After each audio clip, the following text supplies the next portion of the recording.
Hey everyone, I just finished grading your speech 1 and I wanted to make a few comments about recurring things that I saw and some omissions on my part and where you can find some feedback. So number 1, overall very good job as far as your presentations. You guys were engaging, your content was good, you had strong thesis statements and previews, you transitioned well, you looked at the camera, and you delivered properly. So nice job on those things. I commented on a few of your speeches that there was a little bit of difficulty seeing or hearing you. Being aware of your recording environment, where you're at, how much of you that we see, remembering that it's preferred to see, shoulders and up. We don't need to necessarily see your whole body, but I like to be able to see your eyes and your facial expression. Those are things that I assess when I am looking at your speeches. And then being aware of light sources that are coming in. My office is right next to a skylight, so even as I'm speaking to you now, the sun is shifting and my lighting might be changing somewhat, but some of you have lamps in rooms that are casting some shadows on you, so being aware of positioning yourself so that we can see your face fully and to hear you. If you're too far from your microphone, it's harder to hear you. So if I made a comment in your speech about volume, maybe playing with testing a few videos without uploading them to our software, just so that we can see and hear you easily. The other thing that I neglected to do was put a spot in Blackboard in your weekly folder of where to upload your formal outline and your speaking notes. So for those of you who did it, I gave you extra credit points. For those of you who did not do it, I didn't count it as a penalty. I just didn't give you a grade for that.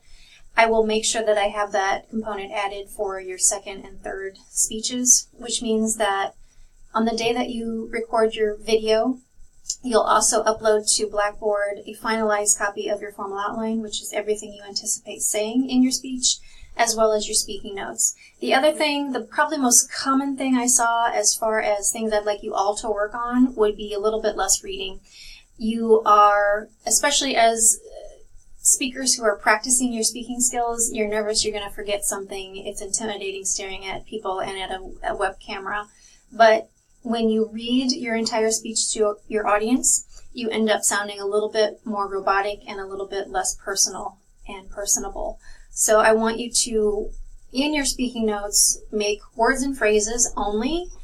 Practice your speech enough so that you know the content, you know where it's going, you know what you want to say, and you only need to rely on those notes as a reminder of what comes next. So if you are putting your entire speech in front of you on your computer screen, don't do that anymore, because it will encourage you to read everything. If it's there, you're going to read it. So strip down those notes, practice, practice, practice, and become comfortable enough with the content that you do not have to read it. The other thing to note for this is that for each of your speeches, I recorded a very short video of some of the things you're doing well and some of the things I'd like you to work on, and that is going to be housed through MindTap, Cengage, and it should be under the video that you recorded. So the same place that you go to do your peer reviews, you will also see a little video from me, which is a nice component of the software that I haven't had in previous software. So it was nice for me to be able to watch your videos, grade them, and then immediately give you feedback. So that's pleasant. One good thing about MindTap. And I wanted to show you in my office, I have pictures of all of you guys back here, just so I can put your faces to names. So if you're wondering what that is on my cabinet behind me, it's you all. And again, good job on your first speeches. It's always nice to be able to actually see you and hear you and learn more about you with this first speeches. And as we deliver more, we'll get to know each other a little bit better. But good job. And if you have questions about this first speech or what's coming next week or the coming weeks, please do let me know, and have a great weekend. Bye-bye.